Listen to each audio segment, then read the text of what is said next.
வெளிப்படுத்துதல் 2வது அதிகாரத்திலே பெர்கமு திருச்சபையை பற்றி ஆண்டவர் சொல்லுகிறார். அந்த திருச்சபையிலே ஒரு 2 போதனை நுழைந்தது. ஒன்று பிலேயாமின் போதனை, இன்னொன்று நிக்கோலோரேயின் போதனை. இந்த பிலேயாமின் போதனை என்ன? என்னாகமம் 23வது அதிகாரத்தை படிக்கும் போது, கூலிக்காக ஆண்டவருடைய வார்த்தையை விற்கக்கூடிய சூழல், பணம் வாங்கிவிட்டு அவர்களுக்கு ஏற்றாற்போல் ஆண்டவருடைய வார்த்தையை சொல்லுகின்ற சூழல். நிக்கோலோரேயின் போதனை உலகிற்காக விசுவாசத்தை விட்டு கொடுக்கலாம் என்கின்ற போதனை. இன்றைக்கு சபைகள் இப்படித்தான் இருக்கிறது.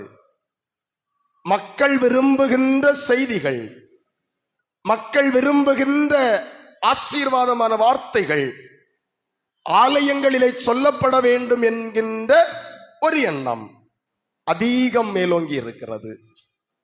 அது மட்டுமல்ல, உலகிற்காக விசுவாசத்தை விட்டுவிடலாம். அதாவது உலகம்தான் முக்கியம். இன்றைக்கு சில தருணங்களில் திருமண தொழுகைகள் நடைபெறும்.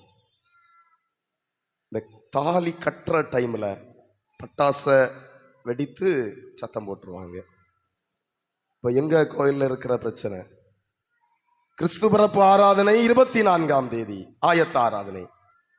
ஆயத்த ஆராதனைக்காக மக்கள் வருவதை விட அந்த ஆராதனை முடிந்து விடுகிற பட்டாசை பார்ப்பதற்காக வருகிற கூட்டம் ஏராளம். அன்பர்களே, உலகிற்காக விசுவாசத்தை விட்டு விடுகின்ற சூழல், இவைகளெல்லாம் சபைகளுக்கு கிடைத்த சாபம். சபைகள் அழிவின் பாதையிலே செல்லுகிறதோ என்கிற கேள்வி. காரணம், போதனைகள் சரியாக இல்லை, வசனத்தை சரியாக பின்பற்றாத சூழல்.